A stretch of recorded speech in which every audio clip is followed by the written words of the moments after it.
Hello and welcome to Witchy Wellness Radio. I'm your host, Loren Cellentani, women's holistic health coach and fellow recovering perfectionist. This podcast was created to show you that your body is not in the way, it is actually leading your way.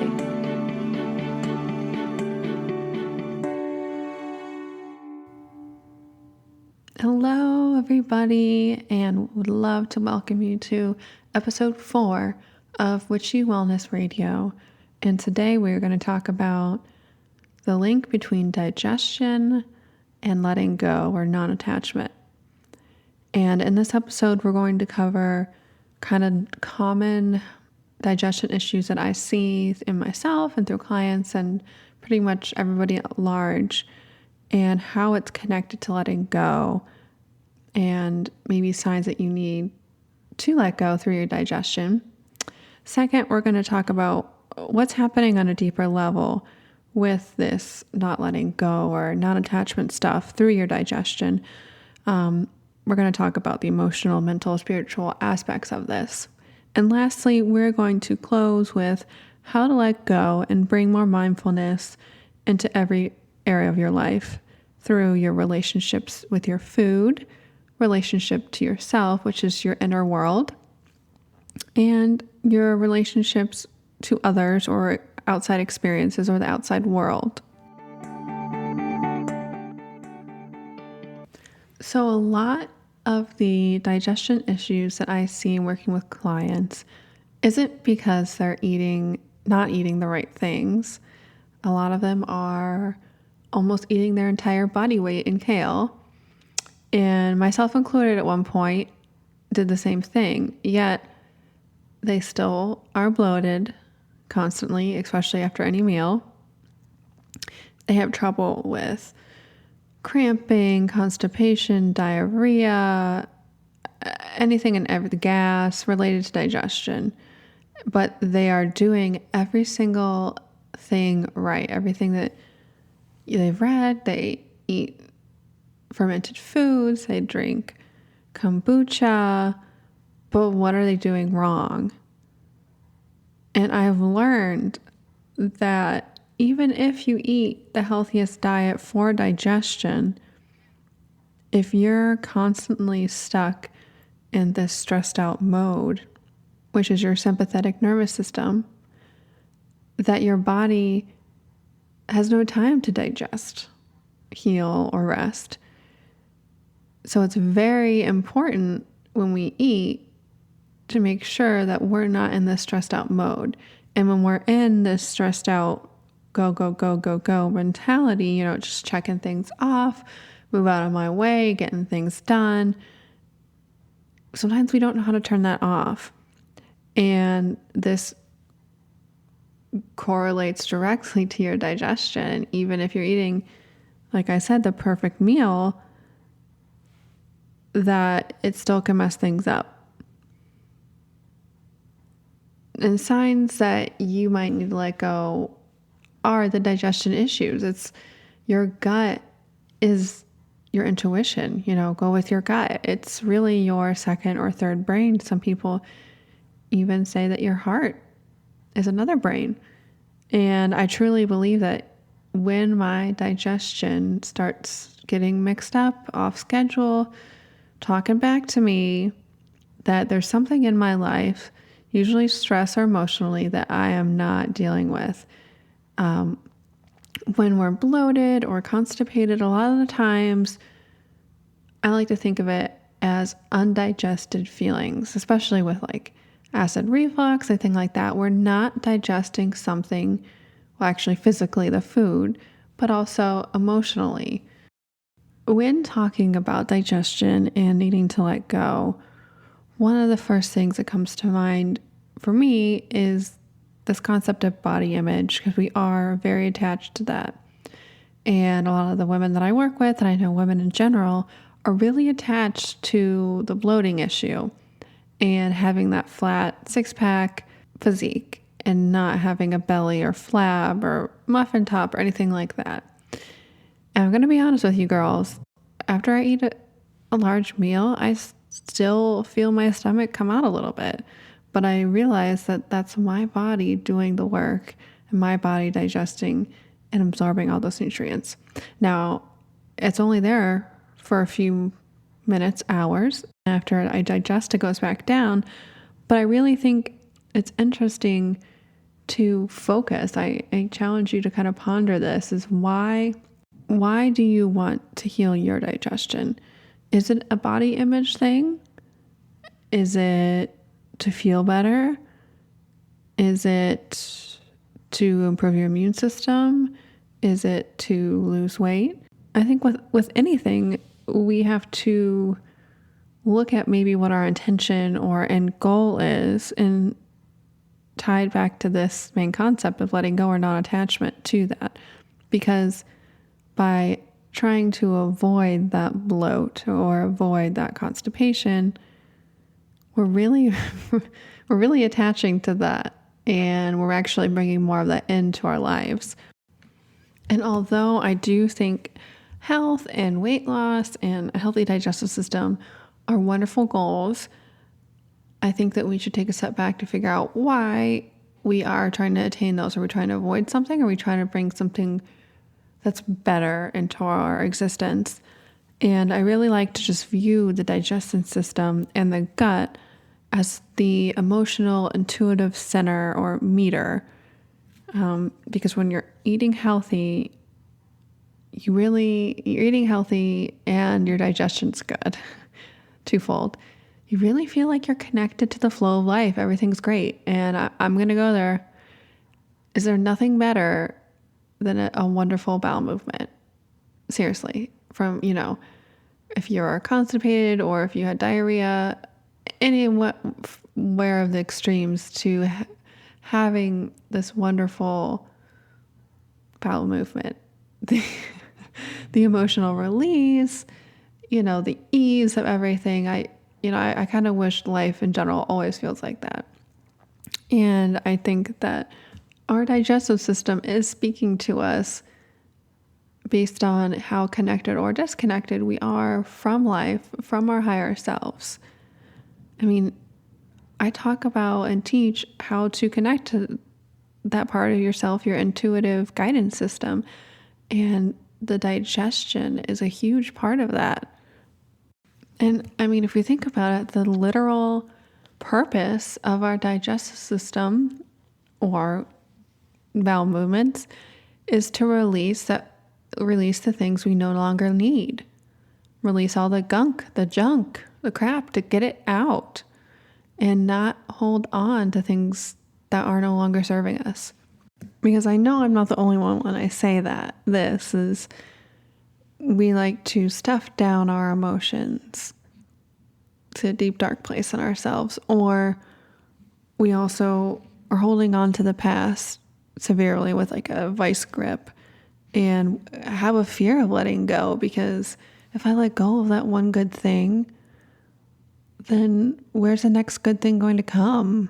So with digestion and letting go, you can see the correlation through constipation, and we really refuse to release or let go of old ideas or memories, and we're really stuck in the past, which has kind of correlation to how depression feels too sometimes. And we're not able to let the experiences, the emotions, the food, whatever flow through us, and have this inner knowing, this trust that, there will be worse stuff, bad stuff coming, but there also is going to be so much joy and happiness and peace coming too. And we can't attach to the good. We can't attach to the bad. We have to let it all flow through us. Because if we attach to anything, that's when we are holding on too tight. And that's when we're no longer present with that experience or that person or that feeling. Non-attachment helps us to be present, to fully experience with all of our senses in that moment. And on the other side of that coin, diarrhea a lot of the times has to do with fear or rejection or running off. I mean, you can see how you're letting things flow right by you. You're running off into the future or somewhere else and not fully experiencing what's happening. And gas pains or gas in general can be linked to undigested ideas or fear or gripping onto the fear. And as you can see, all of these symptoms have this correlation of undigested, fear, this holding on to, this attachment. Heartburn, that's just another symptom of fear.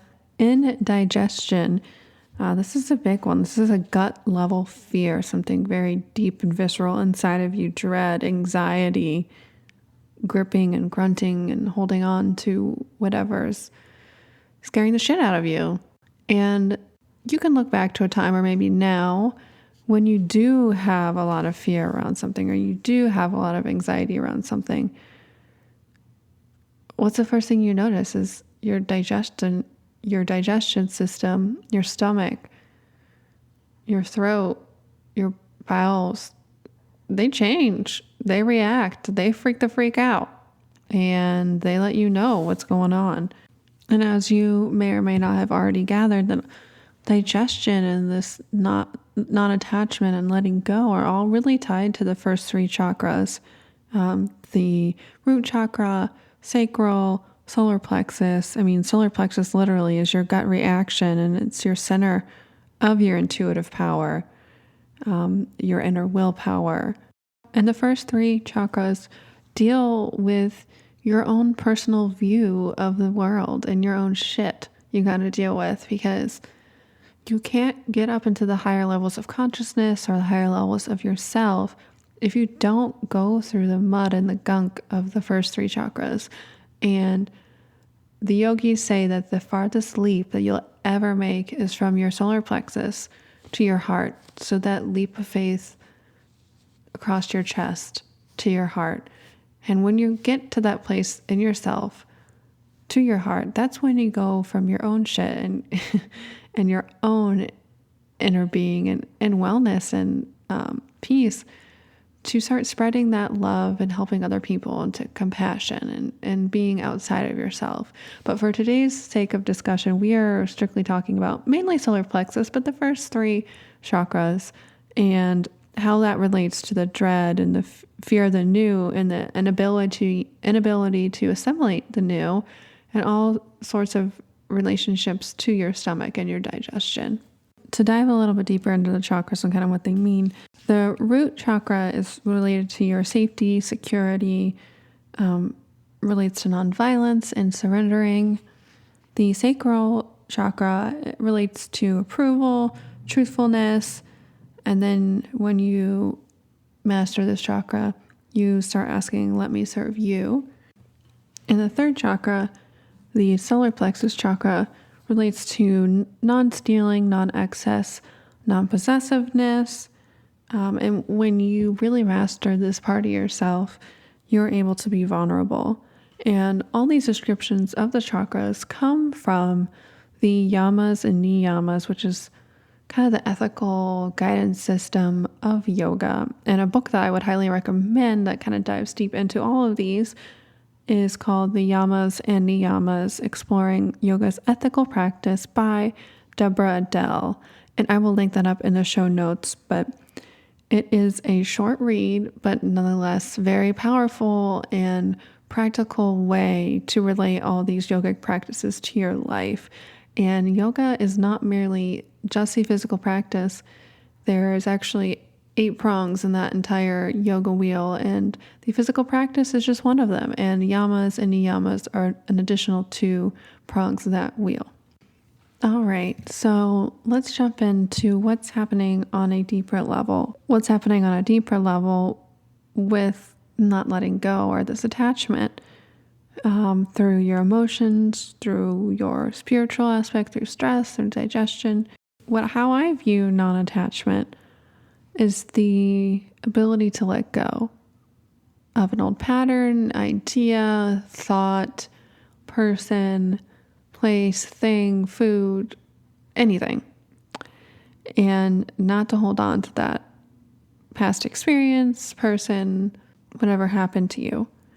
And relax your vice grip on life on yourself, on your emotions, on your internal and external world. And most importantly, the awareness that you have a choice. You can be attached or non-attached. And non-attachment sometimes at first glance sounds kind of cold, to let the good and the bad flow through you and not attach to anything.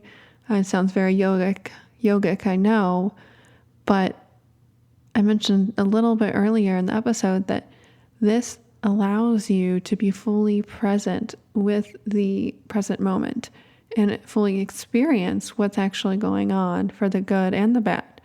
And when we try to hold on to the good, the vice grip of the good, when you come home and your partner has done the dishes and folded all the laundry and took out the trash and told you that you were beautiful and let's go out on a date, you're going to want that every single night. You're going to want that to repeat itself, because that's pretty damn good if you ask me. And what non-attachment and letting go asks us to do is fully experience that in the moment, but don't expect that again. Don't expect, if it does happen again, for that to give you that same level of fulfillment or happiness or joy. And if that doesn't happen again, that's okay. But at the core of letting things go or non-attachment, I really like to think of it as acknowledging what is or what's happening right now and letting it go. That's it. Acknowledge what is and let it go. Because what we focus on or where we put our energy, that grows. So if we focus on all of the things that are going wrong in our life, or all the things that are stressing us out, or all the things that we have lack of money, lack of a partner, lack of a body that we want, that's going to keep growing. And by focusing on what we do have, a healthy body, money, healthy relationships in other areas, when they do come into our existence, and really appreciate them and let them go and surrender to a higher power, to God, the universe. When I mention the words trust and surrender to a lot of my clients, and myself included at times, I think we kind of lose our shit. Because the women that I work with and typically hang out with are the type A go-getter personalities that we have a lot of shit to do, and we've got to get it done, and we're going to do it our best way possible. And we know every single step down to the second of what we need to do and what we need to control to get this done. And you're telling me to surrender how that's going to get done to somebody else and trust that it will get done in the best way possible? I don't know. When I'm in this stressed out state of mind, you can't see that bigger picture. And I know that sounds like a big thing to ask when you are in a really busy season in your life or your job or family or whatever. You see the more mindful practices, you see the yogis, you see the happy people, and you just are like, yep, that's not for me. That's not my life right now. I can't do that. And you make that choice, that conscious choice to be in this attached state of stress, this fight or flight mode. And the definition of enlightenment, or, this high Buddhic, yogic peacefulness nature, is that the same thing happens, good or bad, and your reaction stays the same. No matter what happens outside of yourself, you do not fall over. The wind does not push you over. how I like to think of mastering non-attachment or stress and really stepping into a mindful lifestyle and stepping into my highest version of myself is that nothing is worth my alignment or my happiness. Nothing.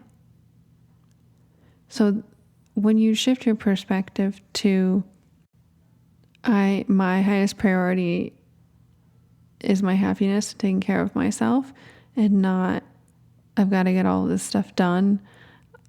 I'm, worried about this, that, and this in the future happening, and surrendering. Scary, I know. To working your schedule out, your entire day, your wellness, your relationships, your career, to this perspective of nothing is worth my happiness, my wholeness, my alignment. And this has really helped me leaps and bounds. I get the occasional digestive flare up every once in a while. We all kind of go through ups and downs of stress, and you got to check yourself before you wreck yourself, and my body lets me know right away. But I had trouble mastering the morning routine because everybody was saying, oh, it's so great. Everybody should be doing this, waking up early, meditating, working out, meal prep. It's the best thing you can do for yourself. 5 steps to waking up earlier, all those stupid Pinterest clickbait things. And for years, I knew that I probably should. I was notorious for waking up minutes before I had to leave for work or an event and rushing all around and stressing the fuck out. But that extra 30 minutes or an hour earlier, if I woke up, to really set my day and my alignment and my happiness really seemed like this huge ordeal.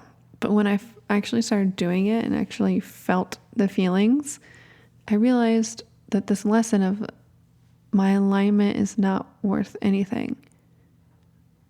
And that includes rushing around in the morning. So I'm a morning person now, I will say that.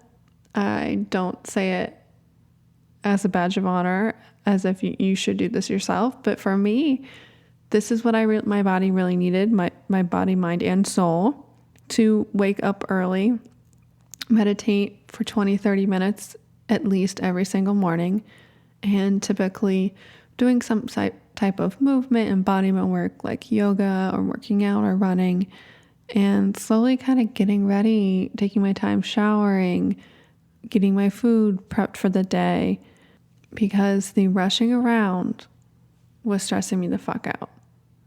Even though I was very proficient at it, it set the tone for the entire day, and I noticed myself getting stuck in the old loops, the old patterns of stress and fight or flight, and everything was happening to me. And that's the tall tale sign of a victim mentality, is the world, the event, your experiences are happening to you. And the empowering mindset is that those same things are happening for you to show you something or teach you something. And I noticed that even though I got the digestion game pretty down pat, that setting my day up in this rest and restore and excitement and love for life really just snowballed into a beautiful day every day, where I was excited to create, excited for the challenges ahead, because I knew that my foundation, my grounding was so deep and strong in who I was and where I was meant to be, that nothing could break my branches, nothing could push my tree over. And digestion ties directly into all of that. And that was kind of a broader perspective on stress and happiness in general. But digestion shows you when you are living in that life of flow and ease and really trusting and surrendering to yourself, but also your higher self, God, or consciousness, the universe, whatever you'd like to call it, and trusting that by connecting to that higher being, higher source, that they always have your back. They're always looking out for you. They want the best for you. They actually want the best or better than you can possibly imagine. And that you don't need to stress over the little things. If it's meant to be, it'll work out. If not, it'll float away. And when we keep stressing and forcing and pushing uphill and trudging through the gunk and the bunk and the blech of life of trying to make something work, we've probably all been there when they're in a relationship of sorts, friend, romantic or otherwise, where it might look good on paper or, it might look really good on Instagram. But no matter how hard you try, no matter how hard you try to explain yourself or help the person, it just ain't working out. You feel depleted or stressed out, or a lot of times you might notice that your digestion flares up in these relationships too because you're stressing the fuck out. And when we're in those types of situations, if we're only could take a step back and look at the broader perspective and not just trying to force something together that's not going to work, not trying to force a square peg into a round hole, and realize that it's okay, that if this one thing that my little existence, ego mind has a vice grip on doesn't work out, I need to let it go and trust that when I connect to the higher source, bigger than myself, that it's bringing the bigger and better, greater, more beautiful thing into my life. And I know you're all probably freaking out right now and saying, okay, yeah, that sounds great.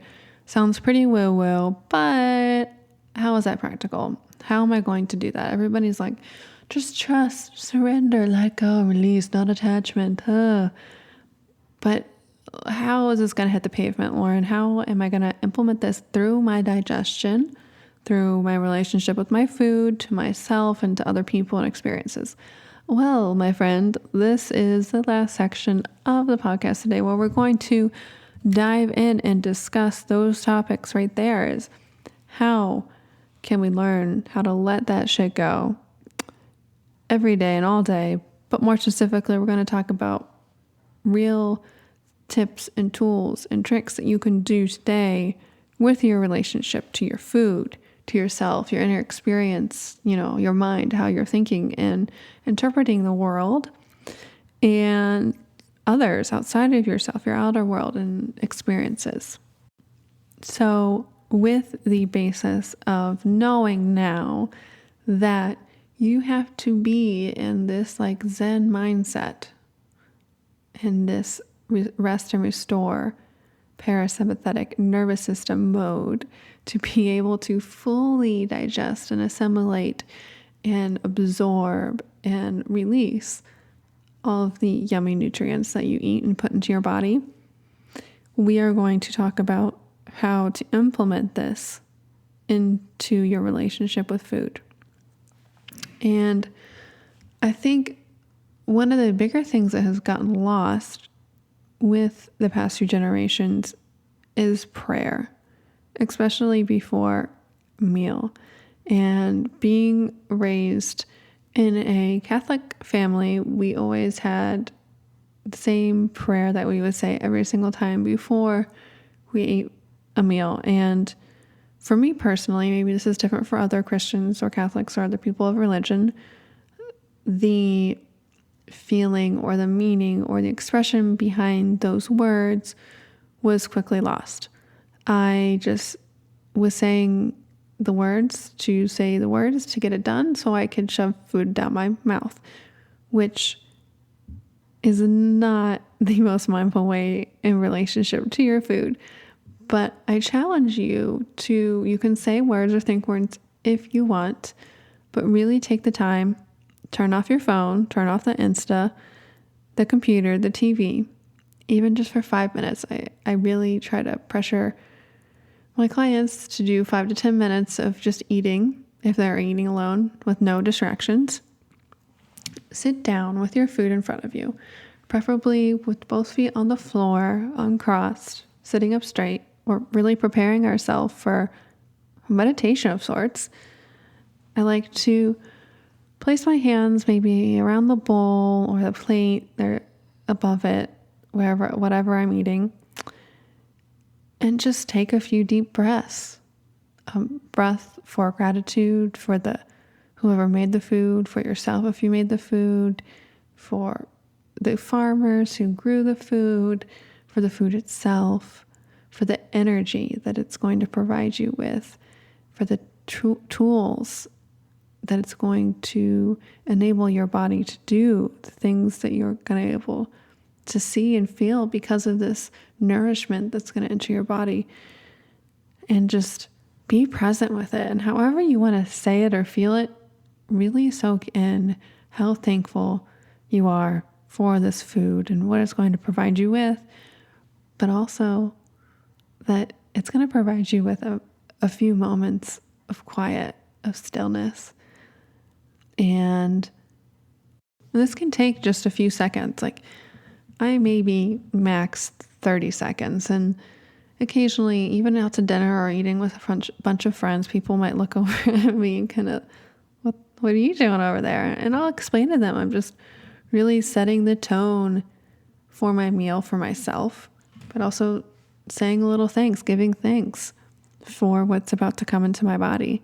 Just these few seconds of gratitude or mindfulness will really enable you through your food, through your meal, to be more present and let it flow through you in all senses of that word, to fully experience with a non-attachment the pleasure, the sensations, the sensory experience of the food, but also the other people around you if you're eating with family or friends. And that alone will help your digestion leaps and bounds. Granted, also eating healthier foods, which a lot of you already know how to eat. Just really frustrated with the fact that even though you are eating those healthy things, why do it? Why should I make this a sustainable change when it's not helping me? And these mindfulness practices and tips will teach your body how to fully digest your food, your emotions, and your life. So that leads us into the second topic of how to bring mindfulness into every aspect of your life, is yourself and your inner world. That inner dialogue that you have day to day. And a lot of people would be surprised about how negative and how self-deprecating those conversations and the tones are that they say to themselves. And for me, this really came to light when I started to work out and make yoga a more daily priority in my life. If you haven't run in a few years or in a while or worked out and you try to actually push yourself, you're really squeezing yourself to the max here, you will be quick to find out what's really inside when you squeeze that lemon. Is there lemonade coming out, or is there this sour, tart, nasty-ass juice coming out of you? Yeah, it gets real. And realizing how you talk to yourself can really relate to your digestion and what type of mindset are you in. Are you in this fight or flight, stressed out mentality, or are you in this more rest and restore, grounded center mentality? And once we are able to observe and realize what kind of mindset and self-tone talk that we are expressing to ourselves internally, that's when we can change, is when we become a conscious observer of our thoughts. We are able to realize that I no longer want to hate myself. I no longer want to say those mean things, and I'd rather say these nice things. And a way that we can do that is obviously through meditation and yoga and mindfulness practices, but it's also through the non-attachment to the actual thoughts themselves. I still get the occasional, what the fuck are you doing thought?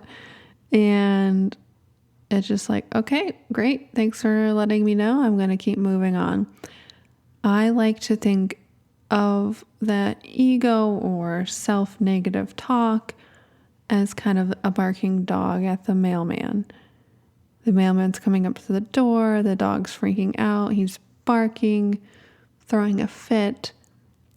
But at the end of the day, he's really just doing his job.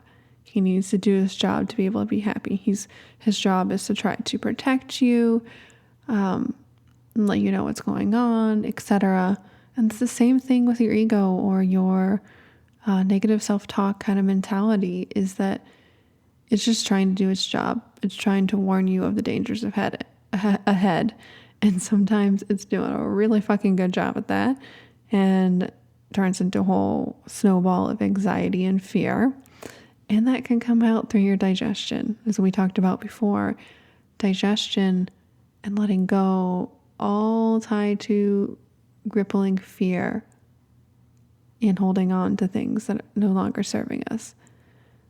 So if we begin to think that we are not our thoughts and become more of an observer of those thoughts, we can start to retrain and start pushing that wheel in the opposite direction to more positive town.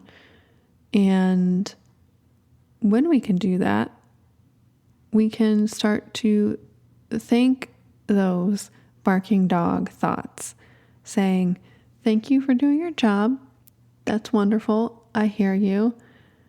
But we're going to keep doing this. We're going to keep moving towards this goal. I understand that you're worried. I understand that you're trying to, warn me of the dangers ahead, but everything's fine. We've got this. So you move from those barking dog thoughts controlling your day-to-day life to acknowledging them with gratitude and non-attachment. Thank you, and sending them away. And that's really the essence of non-attachment and letting go in general. No matter good, bad, ugly thoughts or experiences, I hear you, I see you, thank you, goodbye. Done. Hi, goodbye. And when we're able to realize this and practice this day to day, this truly deepens our sense of intuition, because that's where I feel my intuition a lot, is in my gut. It's that visceral feeling of yes or no. Of a full body no or full body yes feel completely different. And I know from person to person that's going to change.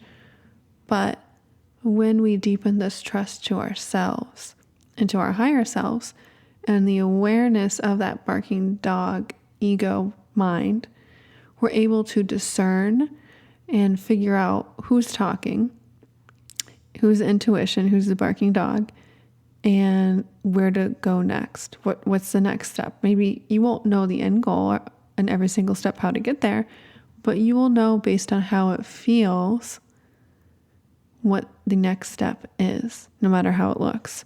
And for me, I know when it's my intuition talking, when I start to ask a question, big or small, and it starts answering me before I can even finish the question.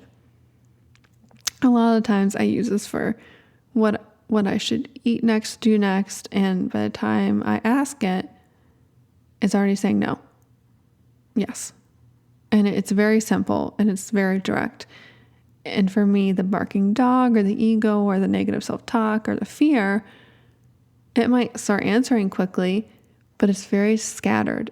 It's There's lots of words. It's very wiry energy, and it's trying to convince you. It's trying to be logical. It's like, well, if you do this and this may happen, and da da da da da da, and it's like almost conniving or this not very direct answer. So you have to kind of tune in and feel how your intuition speaks to you directly. But a lot of the times it's going to be very direct, more of a feeling, not very wordy.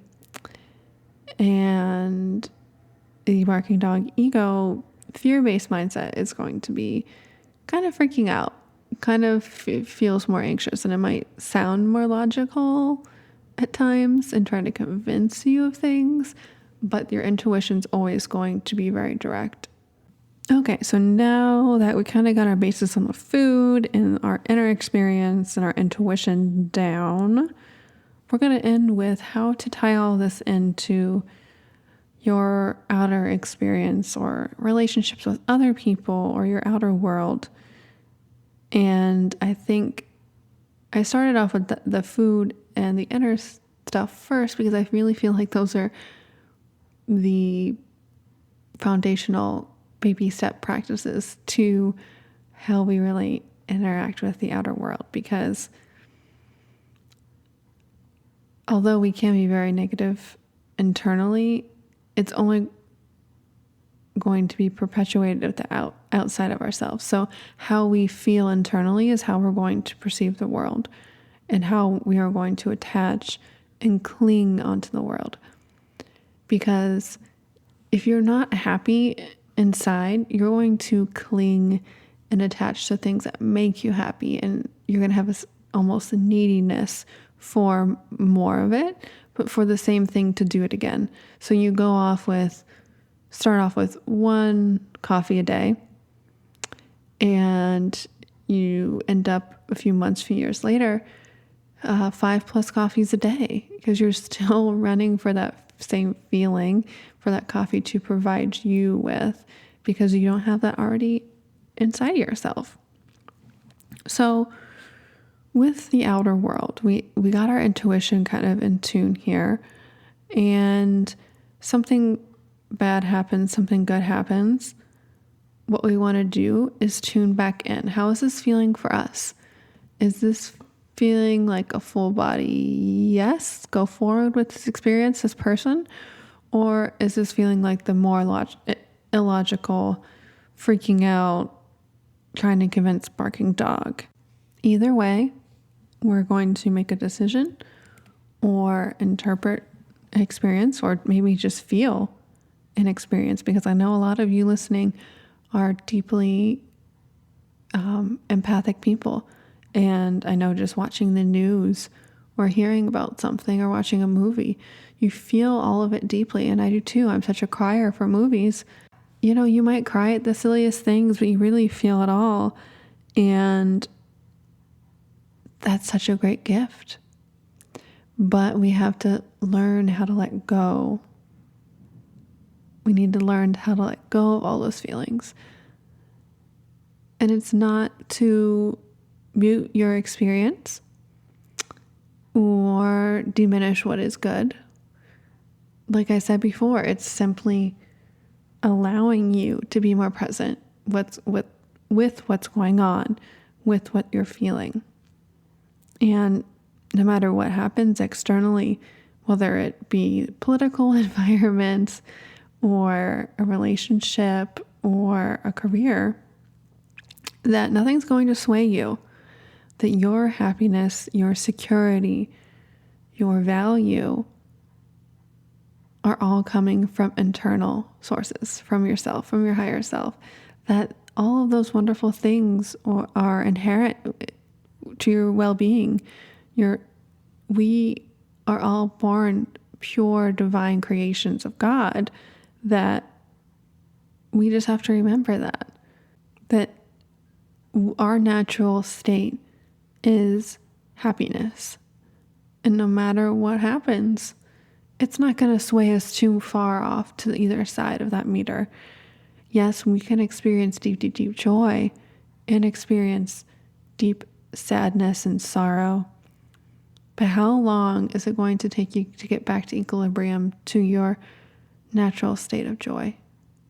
So the freedom really lies in being able to go back to that centeredness, that groundedness of your true well-being, and learning how to self-soothe and being resilient no matter what comes your way, and knowing that you are going to be adaptable, that you're able to tolerate any surprise that comes your way, good or bad, and trusting, truly believing and surrendering that everything's going to work out for you, that the world is not happening to you. You're no longer a victim of your life, of your experience. You are an empowered being, and that whatever comes through your reality, through your existence, is teaching you something about yourself, about your state of being, about where you can grow next, and how those experiences and each day are just a beautiful opportunity to fully show to yourself that you have a higher understanding of yourself, and that nothing is worth your alignment. Nothing is worth your happiness. That happiness is an inside job and a non-attachment job, an external job. But nothing is worth living in a constant state of fight or flight. All right, everybody. That is the closing of today's episode on digestion, letting go, and non-attachment. I hope you all thoroughly enjoyed, and I wish you a life and digestion full of flow and ease and joy. Thank you, and I can't wait to talk to you guys next time.